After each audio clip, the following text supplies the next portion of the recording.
Dear students, good morning. This is the class for April the 20th for Asia e Africa 1. We're halfway through. Actually, this is the 26th hour together. And so I hope you had a nice Easter for whatever was possible. Let's go back to our course, and I want to give you a quick reminder about what we were doing before Easter. So we had this very long class about the differences between Quirk and Castreau's ideas about being native or non-native English speakers. And I'll just go through the main points of it, okay? So we said that according to Quirk, non-native Englishes were incorrect versions of English, okay? And they should not be the teaching models. This means that for Quirk, non-native Englishes were deficient. They had something lacking. They lacked something. They had something missing. The thing is that non-native speakers and speakers have different intuitions about a language, okay? According to Quirk, native Englishes have different internalizations. This means that their brain is wired up to understand what is right and what is wrong in a language. And then, and so standard English was seen as the key to freedom, to a higher career perspective.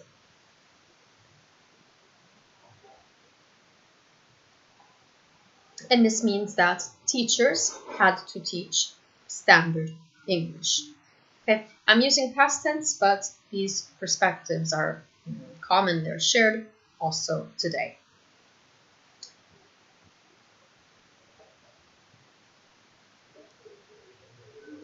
And then there's Castreau's position. Non-native Englishes are defined simply as a difference.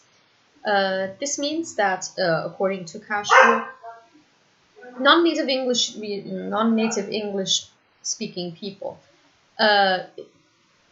yes, it's sure that they don't have specific internalizations, the ones that Quirk was referring to, but they have their own multilinguistic, social linguistic, and social cultural internalizations. Okay, they were exposed to several cultures, to several languages, and so they have different internalizations.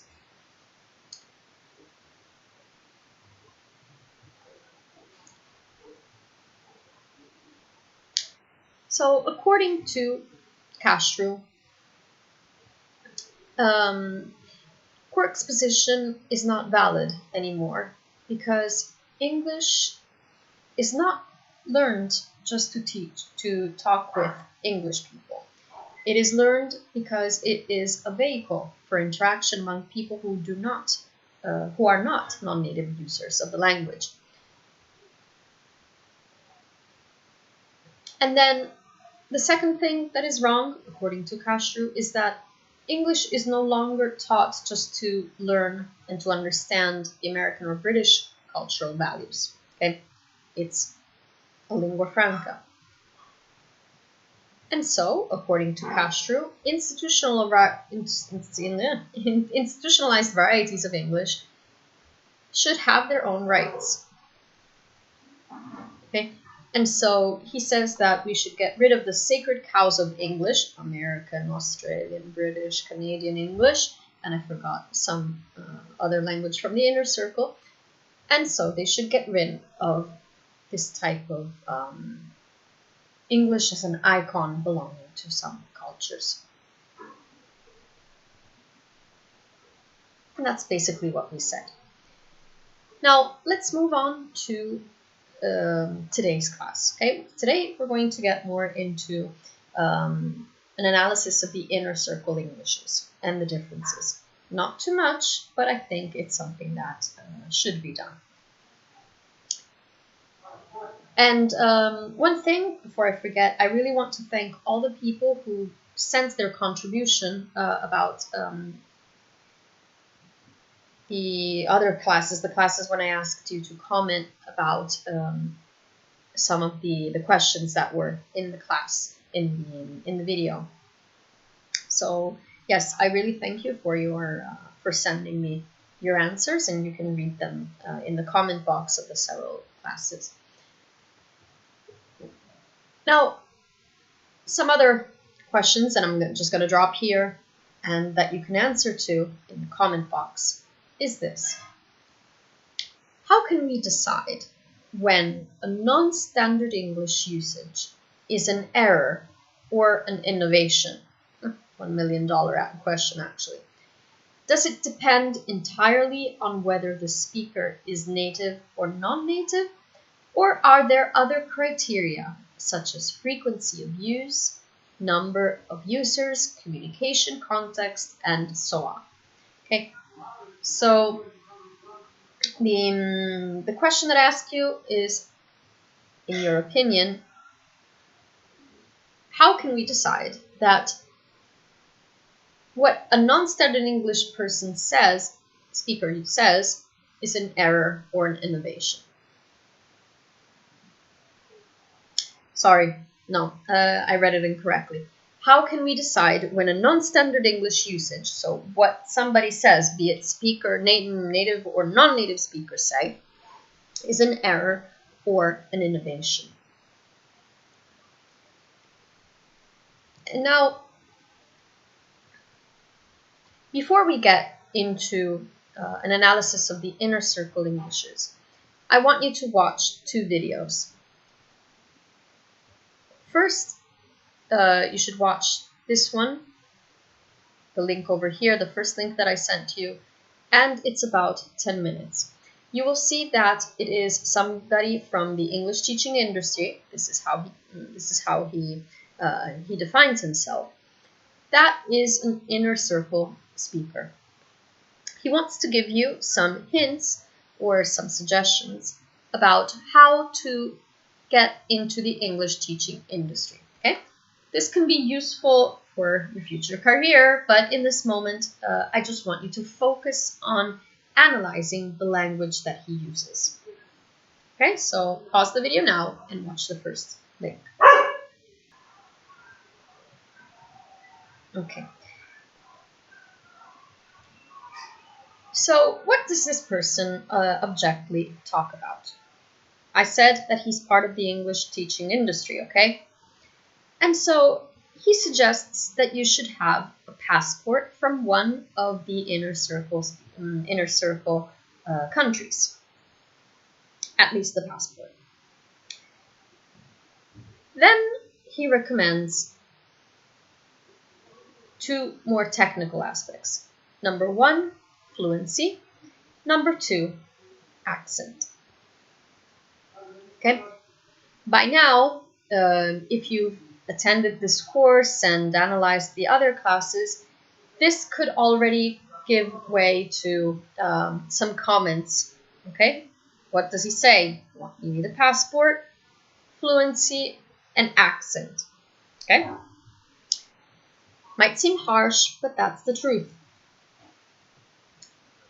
Then he gives you some interesting suggestions, I would say, that are helpful and very useful for your future.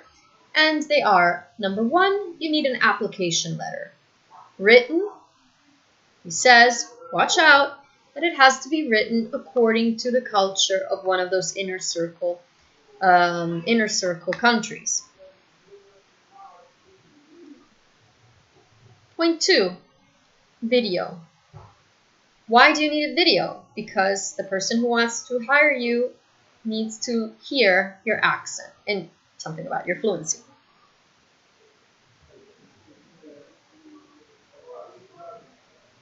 And then point number three, a demo. If it's your first experience, of course, you don't have any. You can just make it up, you can fake it and create a demo, or you need a recording from one of your classes. Okay. So I'd like to hear from you. I'd like a comment from you about this video. And then I want you to watch this second video. again 10 minutes, where you are going to listen to a non-native speaker, meaning not a non-native speaker from one of the inner circle countries, that has lived this experience in Korea, and she wants to give some suggestions to people who are non-native speakers and how they can get into teaching English in this area. Okay, so now pause the video and watch this one.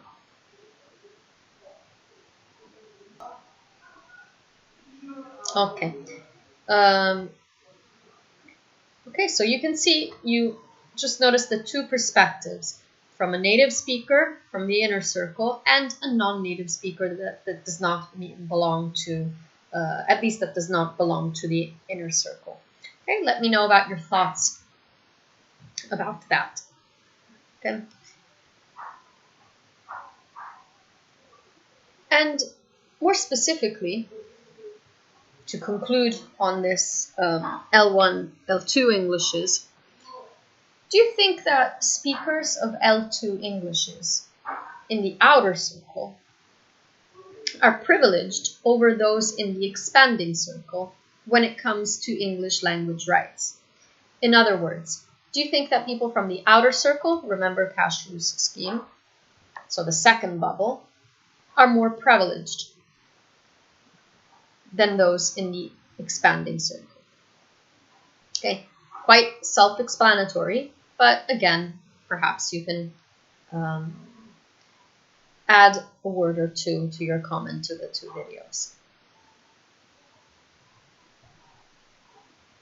Now, we'll get more into the central part of this class, looking at standard English across Anglophone space. What does this mean? Well, we're going to look at some differences and similarities between countries that belong to the inner circle. So let's say that there are other countries, but mainly the inner circle is based on the Englishes of standard Englishes, that's what they call them, British, the American, or the Australian varieties.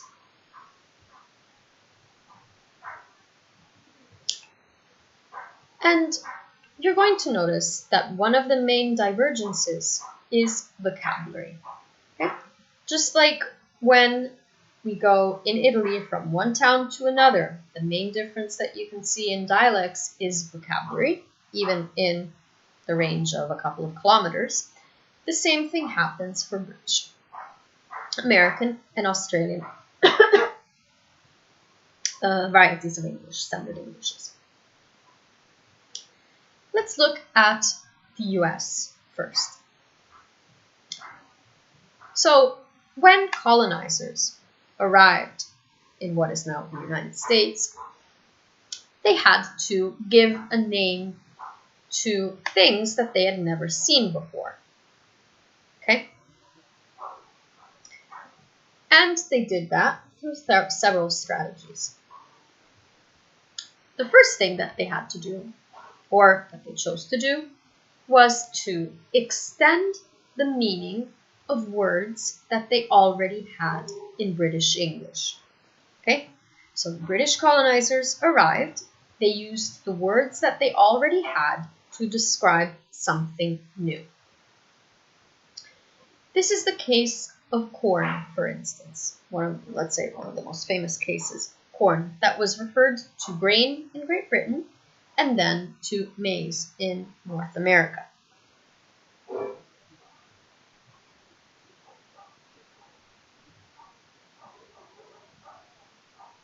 And, lots of new things that they saw were obviously flora and fauna.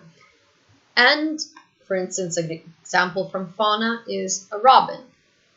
That indicates different types of birds in Great Britain and in North America.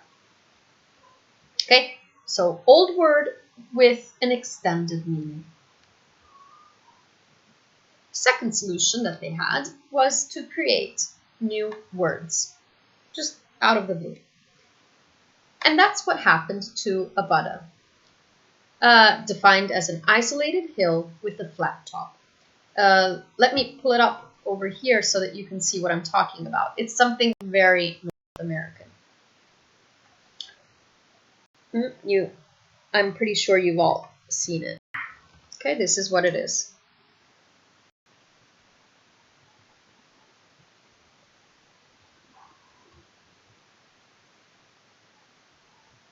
Okay, we've all seen this type of hill.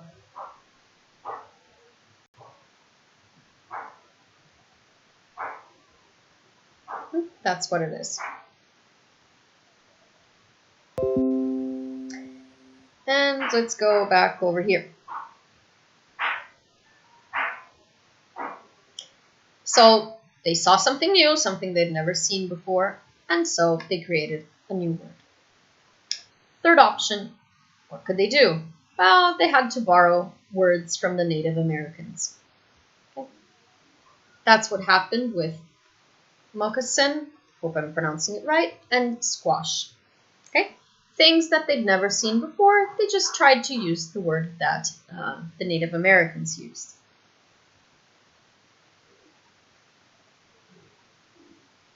Of course, time went by, and it was something no longer related to just finding words for something new that they had never seen. Language develops, and same thing happened with English. When, as time went by, obviously, colonizers and the generations after colonizers were quite different from the people that were in Great Britain. And so the language that was used in the United States, in North America,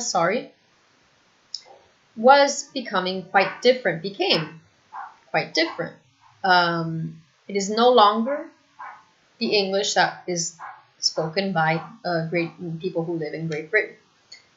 And we can see these cases, especially in technological innovation. It's the first thing that comes up to our mind.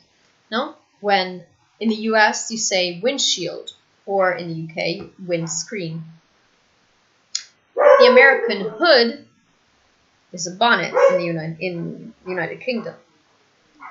Or a trunk in the United States is a boot in the UK. These are just some examples, okay, related to cars and vehicles in general. But I want you to watch this video about 50 differences between American and British English, and they are related to things that are very common, that belong to our everyday life. So see if you can guess. See how many of them you know.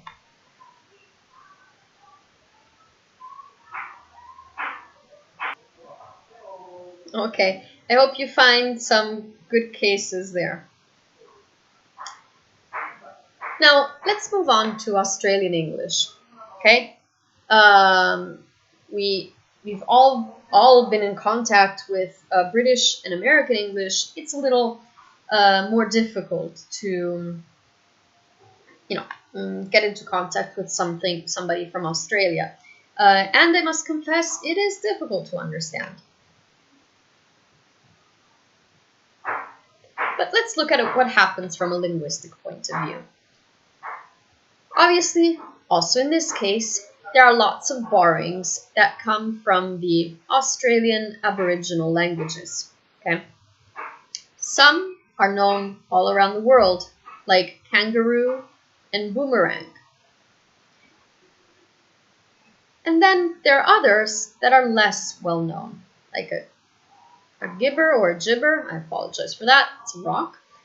A corroboree, that is a large gathering, or a jumbuck, that is a sheep. Okay?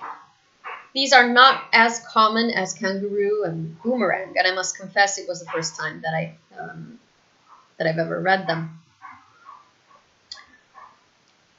And of course, lots of words come from the indigenous flora and fauna. Okay? So words that belonged to Australia in the first place, like Colombo, or Mali, or birds like kookaburra, belong just to the flora and fauna of Australia. And so these words were borrowed and they became part of Australian English.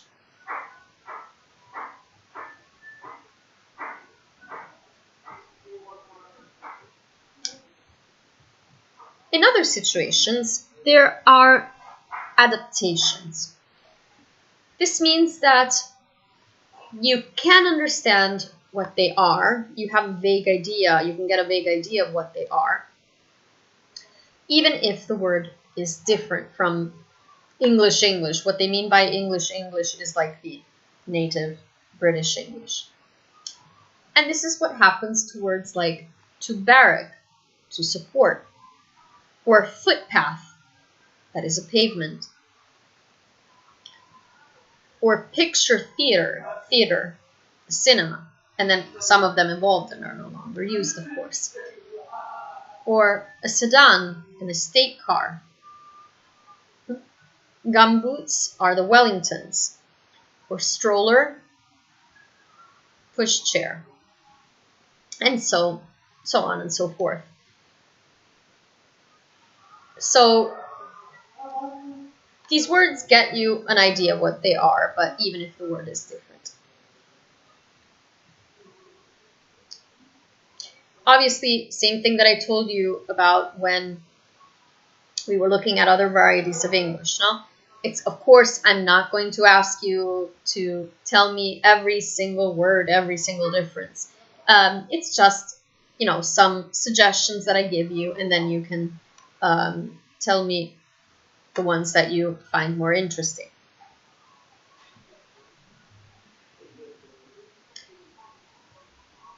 Again, same thing that I told you about American English that then evolved and became something different from British English. The same thing happened with Australian English, okay? So the more the language evolved, the more the language, the farther we get from colonization, the more language becomes different. And so there are some slang items in Australian English that are not used in English English. A dag is some cute term, an affectionate term, that is for an eccentric person. Or a drongo or a gala is a fool. Or an offsider is a companion. If you have friends, relatives in Australia, maybe you can add to this list in the comment box. Just let me know, because it is quite a different language. Okay, Sheila is a girl.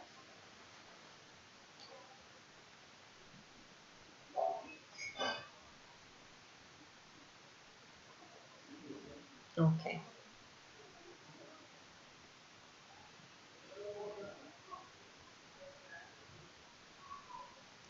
Now, let's get into something more technical. Looking at the differences. For now, we just looked at British English, American English, Australian English for vocabulary. Now, let's look at what happens from a more grammatical point of view, okay, for functional words.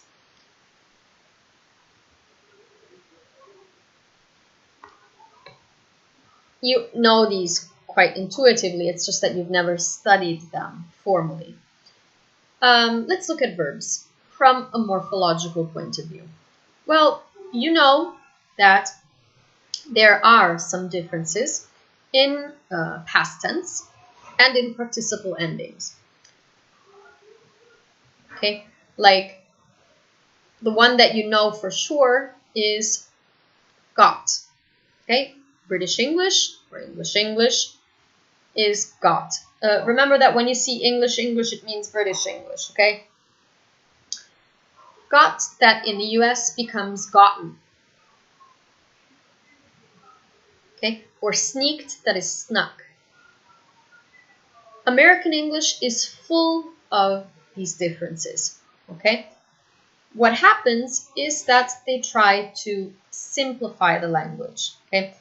It's all for finding a pattern and making things regular. Right?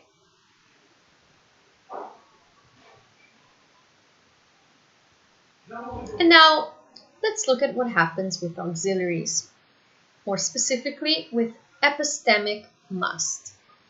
Epistemic has to do with ideas, let's say, okay? Let me give you an example.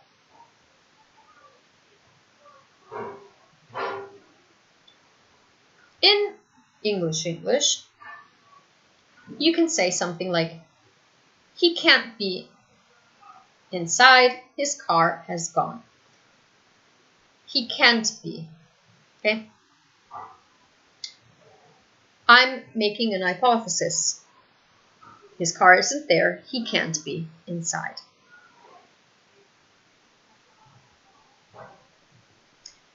In US English, it's possible to say he must not be inside. And then the usage, becomes so common that it is also possible to use it in English nowadays. Okay?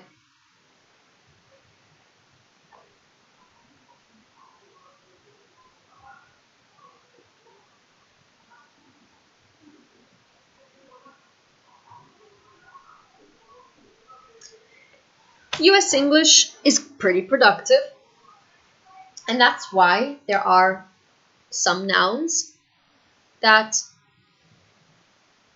have specific endings, like the double E at the end, like draftee, readeree, employee. These words come from French. Okay, they use the French ending, and it's quite productive in the US. The same thing happens for the suffix ster. Teamster, gamester, gangster, you name it. Lots of words end with this suffix. There are some suffixes that are more typical than others, and that are used more in the United States than in English.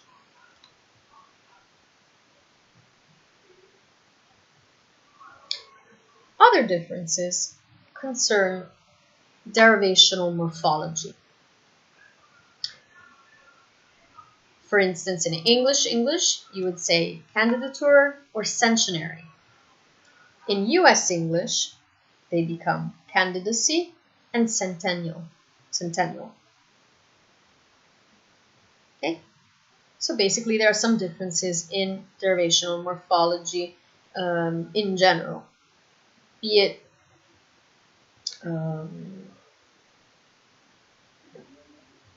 what I want to say, that some endings are more typical than others, or that words totally change their endings.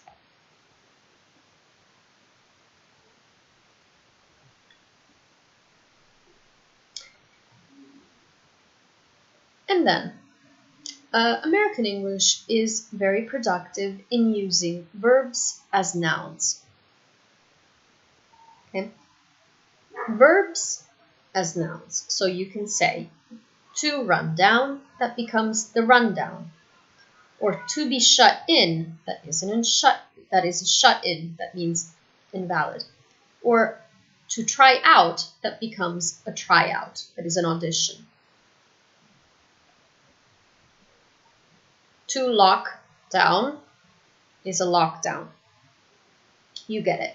It's very productive in making verbs become nouns.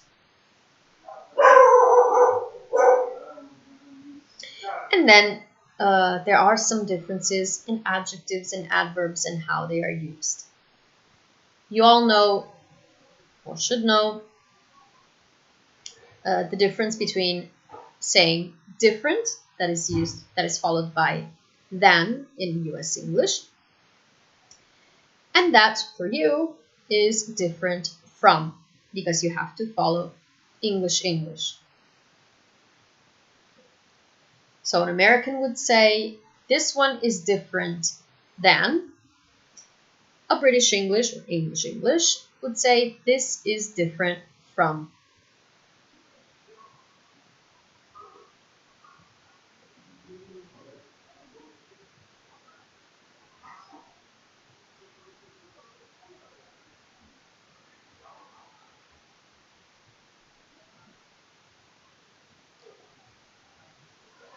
And something that is more, that could be new for you.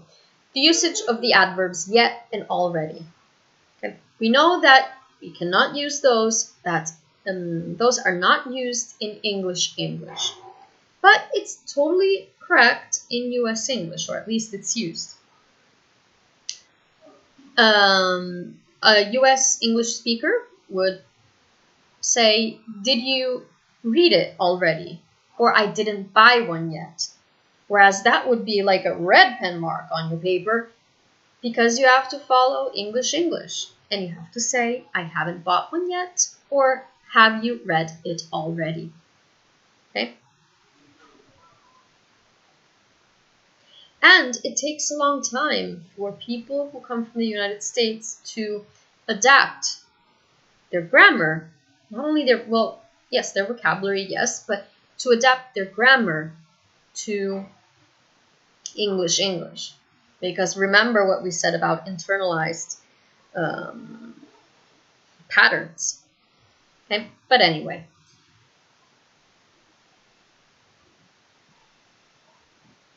Let's see.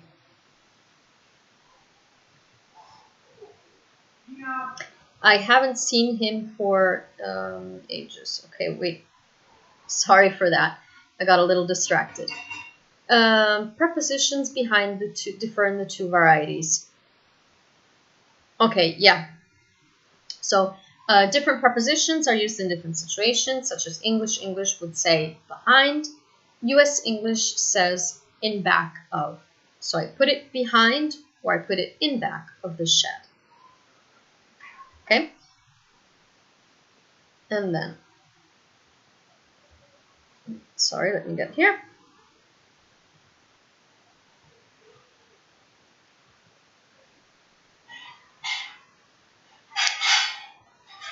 Or other situations that use different prepositions, like I haven't seen him for ages, is what you would hear in English. And US English, I haven't seen him in ages or in weeks.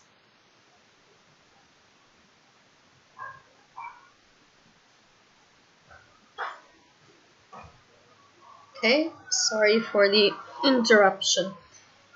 Let's go back. Okay, so yes, we were talking about the fact that US English and British English use different prepositions in several cases. The most famous one is than and from for different. Another difference that we can notice is clock time. In English, people say 20 to 3 or 5 past 8. US English, 20 till 3 or 5 after 8. Okay, so where British English or English uses the word past, American uses after. Where British English uses to, American English uses till.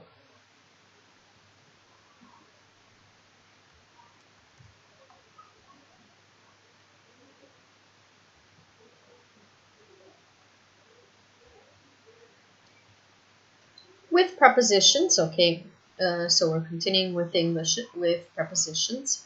There's a different usage of in and on. In English, for instance, you say to live in a street or to be in a sale. Whereas US English uses to be on a street or to be on sale. Sorry, this is not a sale.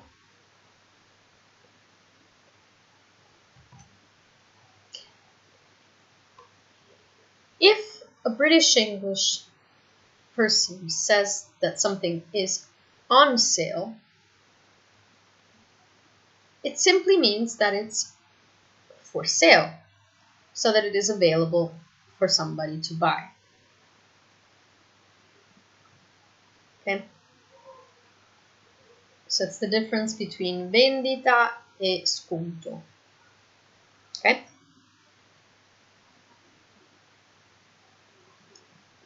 And that's enough for today, including the videos that you have to watch. So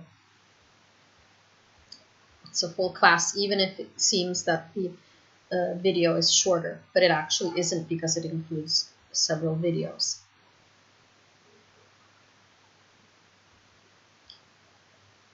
So what did we do today? We started off with a question that I want you to answer, that I invite you to answer in the comment box, about when can we consider a non-standard English usage as an error or an innovation. Then we watched a video about an inner circle person giving suggestions on how to get a position as a non-native English-speaking teacher, and the real experience of a non-native speaker that is working in Korea. Then we focused on American, British, and Australian English, that are the main Englishes of the inner circle, okay? And of course, the main divergence is vocabulary. We looked at what happened in the United States when colonizers had to find a name for new things that they found. So they either did that extending the meaning of an English word that they already had, creating new words, or borrowing items from the Native Americans.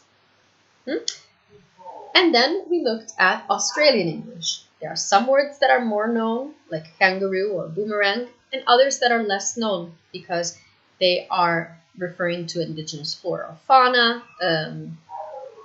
or simply because they are not common in other Englishes, okay?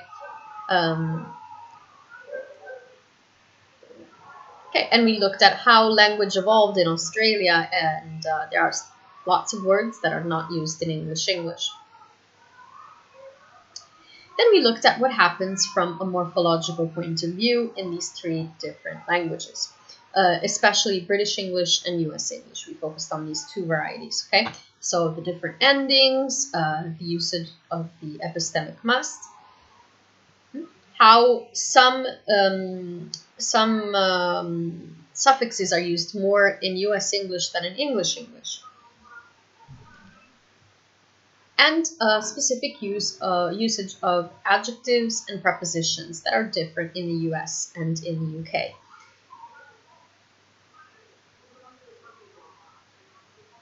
Okay, and then we stopped here. Okay. Of course, let me know if you have any questions, and I'll be glad to answer. Now let's move on to the song for today. And you listen to 4 or 5 seconds. I think I've had enough. I might get a little drunk. I said what's on my mind. I might do a little time. 'Cause all of my kindness is taken for weakness. Now I'm 4 or 5 seconds from wilding, and we got 3 more days till Friday.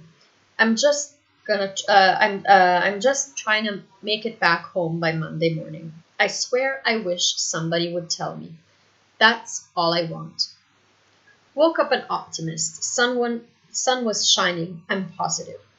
Then I heard you was talking trash. Hold me back, I'm about to spaz. Yeah, now I'm 4 or 5 seconds from wilding, and we got 3 more days till Friday. I'm just trying to make it back home by Monday morning.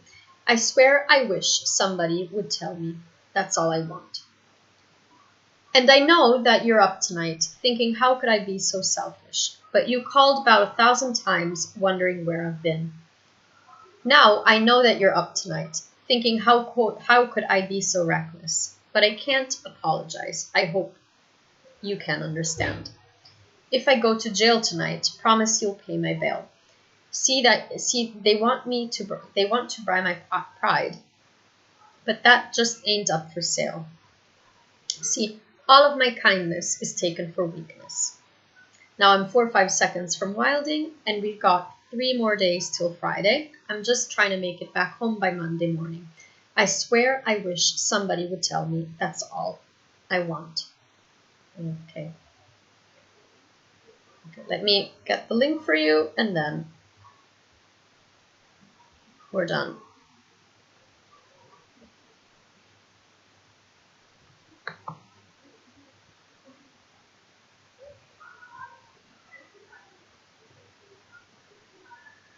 Okay, so this is the song. Let me put it here.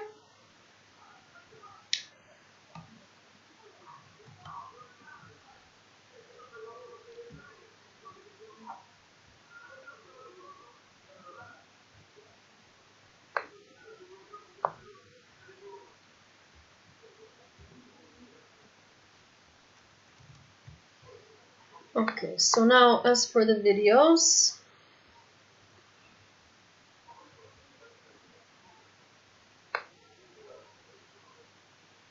okay, so there's 1,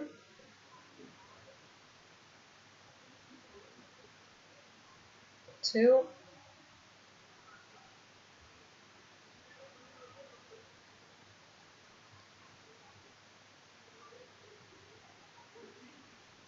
3,